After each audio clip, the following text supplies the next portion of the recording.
bienvenue dans Inspire, le magazine du bien-être et du bien-vivre. Mon invitation aujourd'hui est la suivante, et si on prenait de la hauteur ? Ben oui, quand on a l'impression que les difficultés s'accumulent, quand on se sent coincé dans une impasse, je suis presque certaine que vous vous êtes déjà entendu dire « prends de la hauteur ». C'est assez haut comme ça ? Bon ben, regarde cette émission.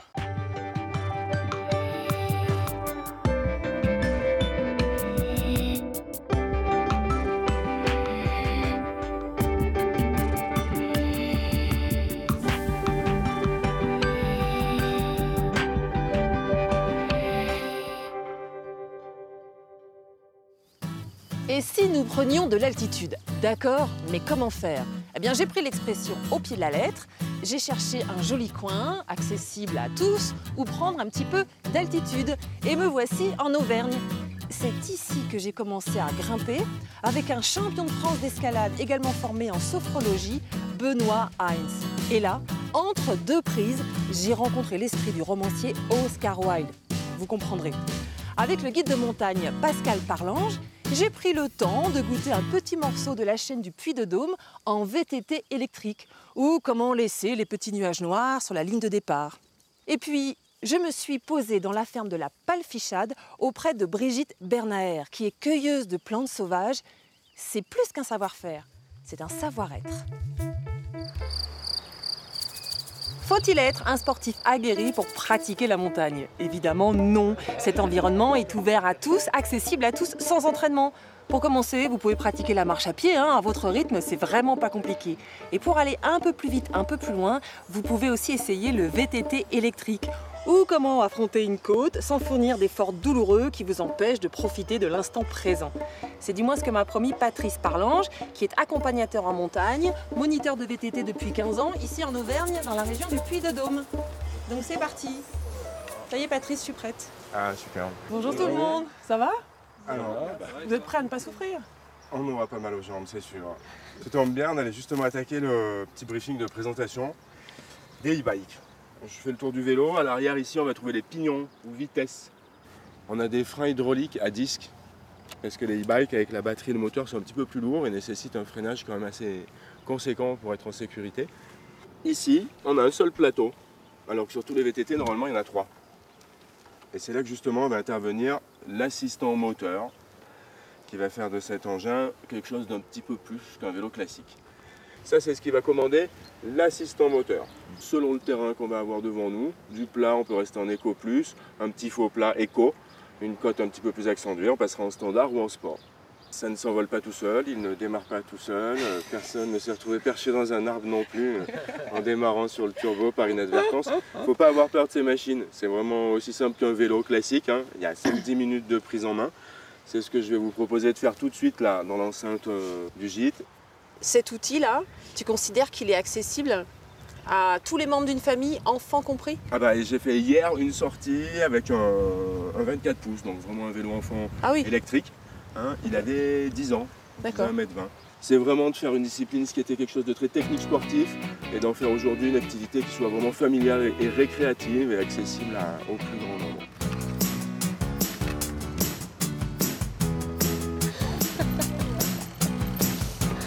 Ah oui, tu veux que j'essaye le... Ah, dis donc, ouais, incroyable. Ah, t'as vu ça alors? Ah oui, l'assistance, là, oui, j'ai noté la différence, oui. C'est joli. Voilà pourquoi il est super d'avoir un guide. Je passe là où il passe, sans encombre. C'est top.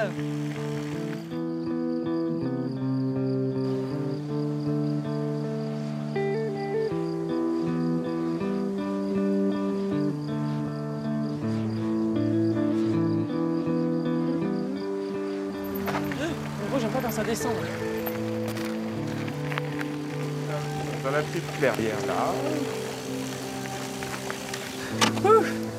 Ah, peut-être l'occasion d'une petite pause. Ça va? Ouais, ça va. J'ai envie de me coucher, moi.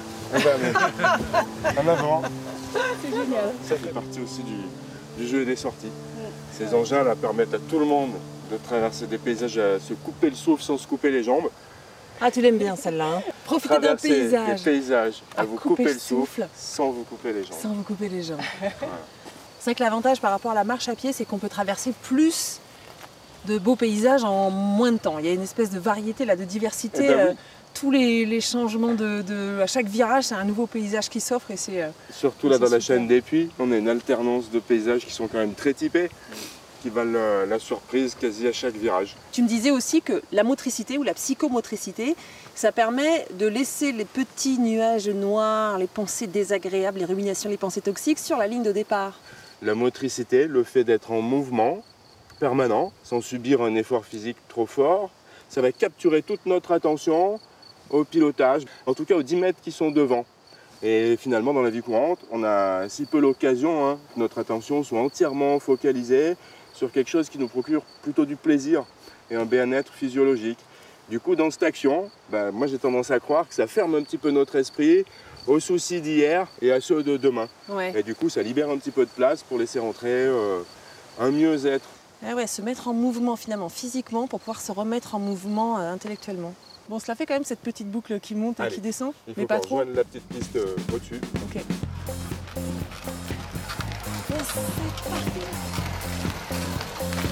Ah mais c'est trop drôle. T'as l'impression de mouler dans le vide, et hop, tu montes, fastoche.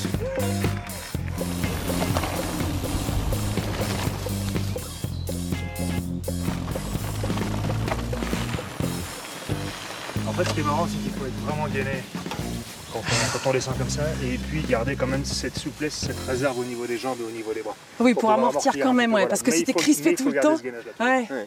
Contrairement à ce qu'on croit, c'est pas complètement passif. Mais non, c'est pas un truc de feignant.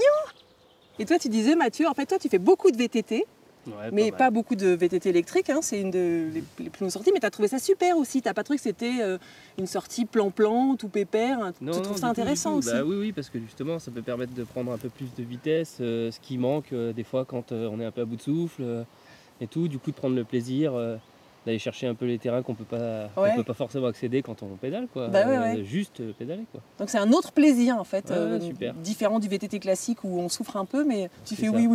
oui. parce qu'en fait, on utilise le même terrain que sur le VTT classique, mais avec une approche différente. Voilà. Beaucoup plus ludique, ce qu'on vient de découvrir aujourd'hui. Avec une Ouais, demi-sensation de moto, enfin, c'est un peu un mélange, quoi. De C'est- glisse c'est un peu, sympa, ouais. Ouais. Ça, c'est très intéressant. Beaucoup de motards, d'ex-motards enduristes, par exemple, qui se mettent au VTT électrique pour retrouver ces sensations à la montée, et puis aussi pour se détourner un petit peu du moteur thermique qui est polluant, qui est interdit un peu partout, par tous les arrêtés qu'on peut avoir. Qui peuvent Oui, se- c'est l'approche douce pour l'environnement aussi, Voilà. qui est quand même doux pour le corps et doux pour l'environnement.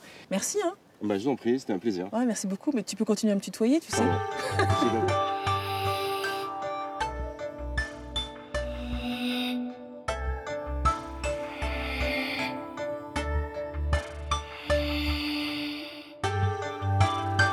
Chers amis, piétons ou vététistes, prenez le départ de la randonnée. Tatave, 14 km pour les piétons et 16 à 70 km pour les VTT. Il va falloir s'entraîner. Hein. Yes. Mais dis donc, mais tu fais ça comme une pro. Super.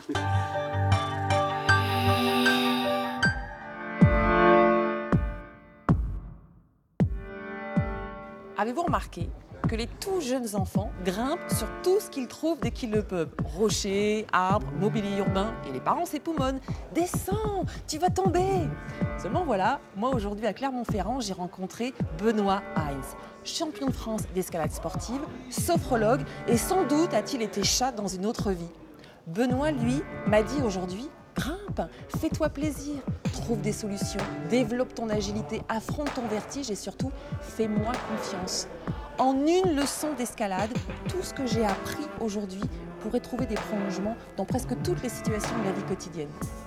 Alors, première étape, les blocs. C'est ça, Une façon de faire connaissance avec les prises sans affronter la hauteur encore. exactement. Ouais. Donc l'idée, on va grimper sur des petits murs qui font maximum 4,50 m avec des tapis là qui vont assurer la sécurité. On va avoir des petits parcours avec des couleurs différentes pour la difficulté, pour que tout le monde puisse s'amuser.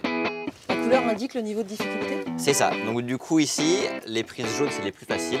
D'abord jaune, après orange, vert, bleu, rouge, noir et les plus durs, c'est les roses. On laisse ça passer, pas que pour les filles. Voilà, super, c'est parfait.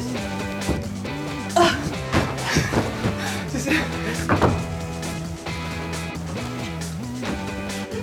Maintenant, on arrête d'essayer, on réussit. Allez, allez, allez, allez, on le repose maintenant, à la pointe du pied. Ah.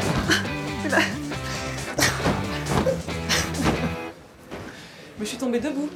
Ouais. Je progresse. On essaie de monter un peu plus de hauteur? Ok. Allez, go. Quelle est la hauteur maximum là? Alors là, du coup, on monte à 15 mètres au plus haut. D'accord. Et par contre, là, un petit peu comme en extérieur, on a mis des vraies cotations. Ici, on va aller du 3 au plus facile, Ouais. au 8C+, pour la plus dure. Alors la numéro 3, c'est laquelle? Donc, je vais te montrer comment ça peut se passer. Donc, du coup, là, l'idée, on va essayer de grimper en tête. C'est-à-dire qu'on va devoir passer la corde au fur et à mesure de notre ascension dans les dégaines, dans les mousquetons. Ouais. Et du coup, c'est-à-dire que si on chute, on va redescendre à la dégaine d'en dessous. Donc là, je vais essayer, moi, de faire une voie où je risque de tomber. Voilà. Et puis, du coup, je suis assuré par Stéphane, en qui j'ai complètement C'est ce confiance. que je veux dire, en qui tu fais confiance. Voilà. Tu fais pas exprès de chuter pour. Non, là, je vais pour pas nous, faire hein. exprès. Je Non. vais aller au bout de Tu ce vas que aller je au peux bout. faire. Voilà. D'accord.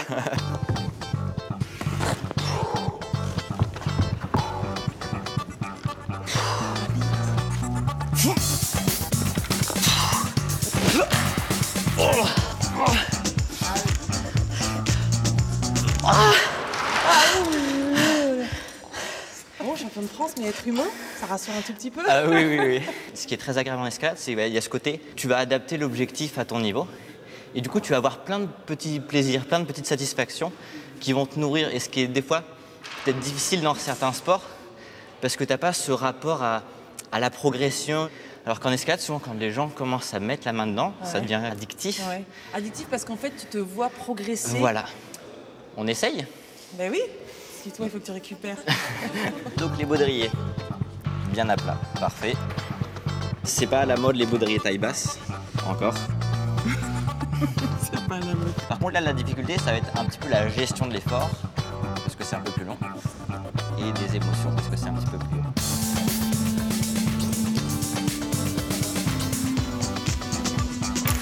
Ah, c'est bien ça. Allez. Super. C'est bien, allez encore. Allez, essayez de mousquetonner. Allez. Bon alors. Bah, comme c'est la première fois que je le fais, je suis plutôt fière quand même. Je Ouais. me dis, c'est pas mal. C'est bien. Tu t'es super bien débrouillé pour le mousquetonnage. Ouais, Voilà, donc du coup, t'as pas perdu trop de temps, donc déjà, c'est super bien. ouais. Alors c'est vrai que ça crée un petit moment de stress. Donc je me dis, traîne pas trop, fais-le. Ah, comment je fais? Avec un manque d'agilité, forcément. Voilà, ouais. Et je crois, je m'étais fixé comme objectif d'aller toucher le dévers bleu canard là. Ouais. Et à un moment, comme j'ai senti que je m'en approchais, j'ai commencé à beaucoup penser. Ça y est, tu y es, et je me suis un peu précipitée. Et du coup, t'as même pas essayé de mousquetonner la dégaine. Ça, Ah ouais. ça s'appelle le syndrome de la prophétie autoréalisatrice. C'est T'as ça. peut-être déjà entendu Oui, ça oui, avec oui, d'autres hein. personnes, ouais. C'est-à-dire que tu prévois Si tu quelque prévois chose ou tu imagines quelque chose d'arriver et là, ça crée une limite. Bah, t'arrives là. Ouais, Et c'est t'arrives là. Si tu t'étais fixé la limite d'aller en haut, est-ce que tu seras allé en haut? On ne le saura jamais. Oscar Wilde disait, vise la lune, en cas d'échec, tu tomberas dans les étoiles. Voilà, voilà.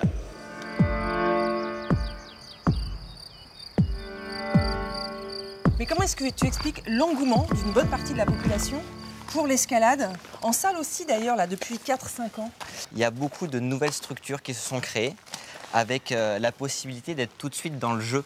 Du coup, on pratique, on rencontre des gens, on partage les challenges, on partage les méthodes pour arriver en haut et c'est super ludique. Tout de suite, voilà, Ouais, d'accord. tout On de joue suite. comme des enfants tout de suite. Voilà, et c'est quel que vite soit le addictif. niveau. Voilà. D'accord. Je vais faire une prophétie prédictive. Je vais monter ici la voie la plus difficile que j'ai jamais montée de ma vie. Et oui, forcément. first one. Voilà.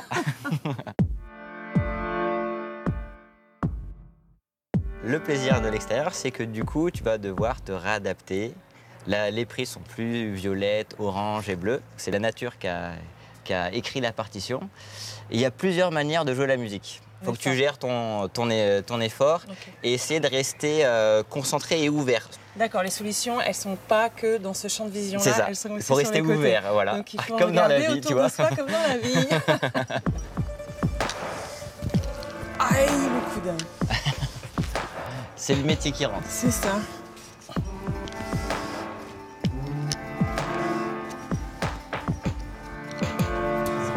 Voilà, et là, tu te dresses, attention la tête. Là, c'est parfait. Et tu as une prise sur ta droite. Oui. Allez. Ça va? Ouais, ça va. Attends. Ça va très bien. Mais alors vraiment, je rayonne. Écoute, je viens d'embrasser ta falaise préférée. Et ma foi, je suis assez fière. Voilà, super. Monte le pied. Parfait, ça. Je suis en difficulté. Et objectif, on a dit sommet, hein. Ouais, j'y vais. Regarde. Voilà. Allez, les 3 derniers mètres. Allez.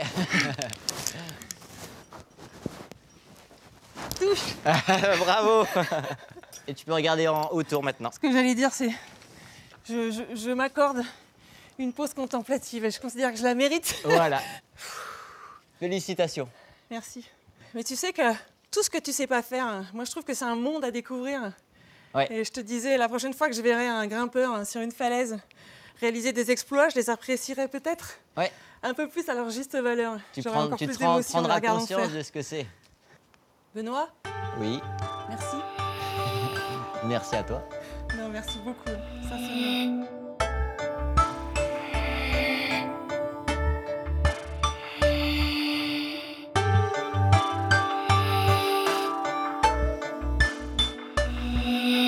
L'agenda, le salon de la détente et du bien-être d'ouvrira ses portes le 13 et 14 octobre à Crangevelrier, en Haute-Savoie. Au programme, tout pour être bien dans son corps et dans sa tête. Naturopathie, massage, reiki et méditation. Et vu que ça grimpe à Crangevelrier, je suis sûr que vous pourrez aussi faire d'un peu d'escalade.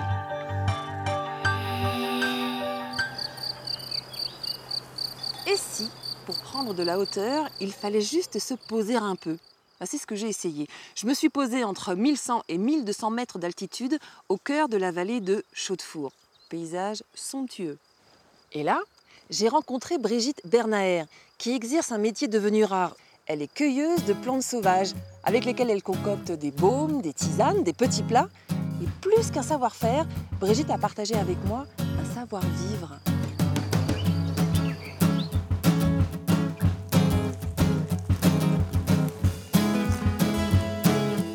Tu sais que pour avoir la fleur, il faut au moins 10 ans. Quoi? 10 ans pour avoir la fleur de la gentiane. Ah, 10 ans? Plus jamais je cueillerai une gentiane. Mais toi, du coup, comment est-ce que tu es devenue cueilleuse de plantes sauvages? C'est en arrivant en Auvergne, j'ai rencontré un copain qui était passionné de plantes et avec qui on allait faire des virées pour ramasser ou pour reconnaître les plantes. En arrivant en Auvergne il y a 30 ans. Ouais. Et donc, il a monté une coopérative de cueilleurs plantes sauvages. Ah, d'accord. Donc, il y a au moins 70 cueilleurs plantes sauvages. Pour ça, je ne suis pas la seule. Ah, ouais, d'accord. En Auvergne. Mais du coup, c'est un savoir que tu as appris sur le terrain. Moi, j'ai appris sur le tas, donc à savoir quelle partie de plantes cueillir, à quel moment, dans quelle saison, le matin, l'après-midi, etc. Mais là, la gentiane en fleurs, il y en a quand même beaucoup, là. C'est beau. Il y en a beaucoup, beaucoup cette année. Hein. C'est vraiment, on est un des massifs les plus riches en gentianes. En revanche, l'arnica, il faut le chercher un petit peu. L'arnica, alors, on le voit parce qu'elle est là, tu vois, c'est cette marguerite-là. D'accord. Donc on la ramasse quand elle est encore belle. Celle-ci, elle est belle ou pas? Non, elle est toute fanée. Elle est déjà passée. Elle est oui. déjà passée. Donc ça veut dire que son principe actif n'est plus... Et moindre. D'accord. Ouais, exact. Là, regarde. Et non, Non? c'est pas la même. C'est de l'épervière. Ah, ok. Ce que j'ai pris pour de l'arnica de loin, c'est de l'épervière. Exact. Ah non, mais de près, ça n'a rien à voir. Ouais, déjà, la couleur est un petit peu différente. Oui, c'est Ça pas, ressemble plus à la fleur de pissenlit, en fait. Ah ben voilà, qui a c'est ça que que des je voulais dire. ligules. Ouais. C'est ça que je voulais dire. D'accord, donc on évite d'aller chercher des plantes sauvages sans un spécialiste. Exact. Pour ne pas se tromper. Celle-ci, elle est belle. Va t'apprendre. C'est-à-dire que je pars de loin, donc j'ai une énorme marge de progression. La chose qui m'intrigue, comme tu dis que tu as appris sur le tas, mais tu reçois des gens pendant la belle saison à qui tu apprends à cueillir, à faire à manger ou à fabriquer des baumes, et tu ne peux pas te tromper parce qu'il y a des plantes qui sont toxiques. Aujourd'hui, tu es sûre de toi. Oui, par rapport aux plantes que je cueille, oui. Et à chaque fois que j'ai un atelier avec des personnes, à la sortie, elles reconnaissent les plantes. Ouais, Parce qu'elles ont fait quelque chose avec. Elles l'ont senti, elles l'ont goûté, elles l'ont... Moi aussi, j'en Préparé. connaîtrais tout le temps l'arnica maintenant. Je les confondrais plus avec les éperviers ni avec les pâquerettes. Je voudrais voir ta ferme maintenant, du coup. Je veux voir où c'est. C'est au bout du chemin. La palfichade. C'est ici, c'est ta ferme. C'est ici que tu reçois les visiteurs qui viennent apprendre Oui. la récolte et la fabrication. Oui, bah, on fait beaucoup de choses à l'extérieur en fait. Donc ici, t'es pas embêté par les voisins. On peut pas dire ça, oui. Il n'y a que des oiseaux, on Les entend. voisins, c'est la forêt, les oiseaux, Des tous ânes. les petits animaux qui vivent ici. Ouais. L'arnica, il va me servir à faire un baume. Donc je vais faire une macération solaire dans de l'huile d'olive bio de ces fleurs d'arnica. Qu'est-ce que tu appelles une macération solaire? Mais en fait, elle va rester à la chaleur du soleil pendant au moins un mois. D'accord. Et donc c'est la chaleur du soleil qui va dissoudre les principes actifs de la plante dans l'huile. Celle-ci, c'est une que j'ai déjà filtrée Ouais. et dont on va se servir. Ça fait une belle couleur. Ouais. Je vais rajouter de la cire d'abeille en bio parce que dans la cire, avec les traitements, il y a quand même beaucoup de choses qui vont dans la cire. Le baume, on va quand même se l'étaler sur les mains. Ou Exact, sur oui, des oui. parties. Donc, bon. Ouais, Donc c'est ce pas baume, sûr, ça c'est sera n'importe utile quoi. pour tout ce qui est coups, hématomes, douleurs musculaires. Et on trouve tes produits sur les marchés aussi. Enfin, moi, je vais faire un marché à la Bourboule tous les mardis matins.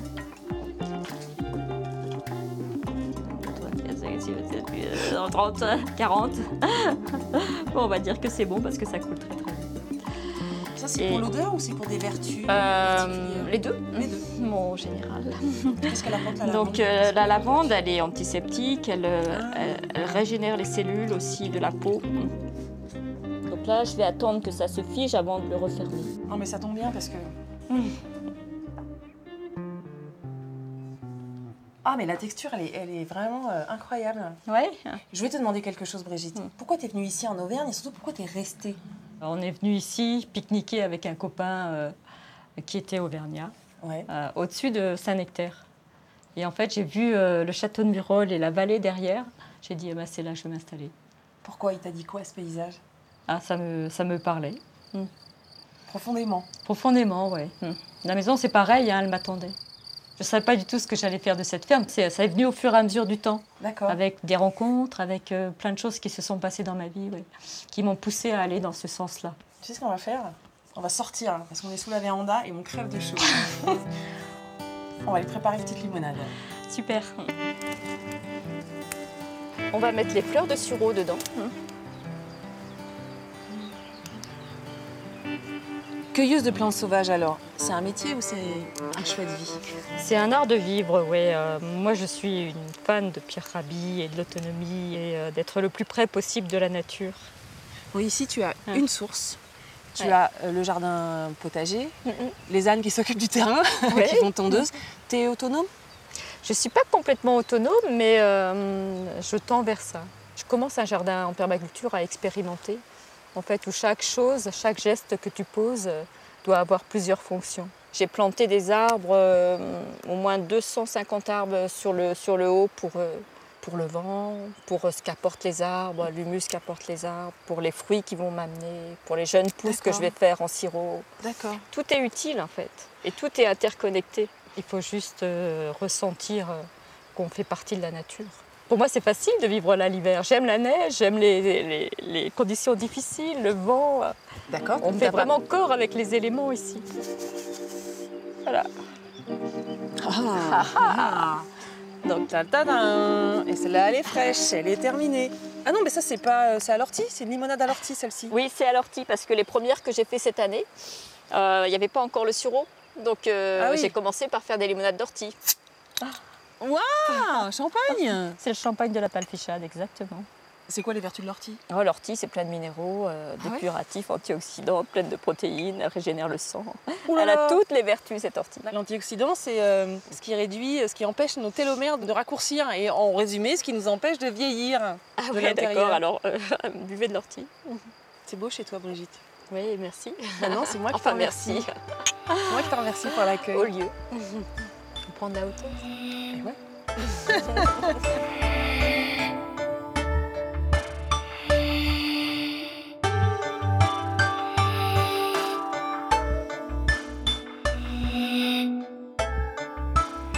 j'expérimente des pratiques, comme l'escalade, le VTT ou la cueillette des plantes sauvages, c'est pour observer ce qui se passe à l'intérieur de moi, pour voir ce qui me pousse, ce qui me galvanise ou ce qui me bloque. Et Christophe André dit « Il n'est pas urgent, mais important de faire ces petits détours par notre vie intérieure, non pas pour s'isoler, non pas pour rester bloqué dans sa forteresse intérieure, mais pour mieux profiter du monde, pour mieux profiter de toutes ces beautés, là, regardez tout ce qu'il y a autour de nous. » Christophe André propose dans cet ouvrage non seulement des conseils de vulgarisation scientifique, mais c'est aussi un guide pratique, 40 exercices pour se connecter avec sa vie intérieure. Ça me fait plaisir de te l'offrir, Brigitte. Merci beaucoup. Même si je ne suis pas certaine que ce soit toi qui en ait le plus besoin. Effectivement, c'est vraiment un travail intérieur qu'on a à faire chacun. Et pour être bien avec son environnement propre et avec les autres. Et avec les autres. Merci beaucoup d'avoir suivi cet épisode. À vous de jouer maintenant. Essayez, expérimentez, lisez. Dites-moi ce qui fonctionne pour vous. On se retrouve sur les réseaux sociaux et à très bientôt. Action. Oula. Ouais, d'accord. Ok, action. Ah, bien. Cascade. Une leçon d'escalade pourrait être appliquée dans pratiquement toutes les situations de la vie quotidienne. Oui, moi aussi, je voudrais applaudir. Bloquer un petit peu plus haut.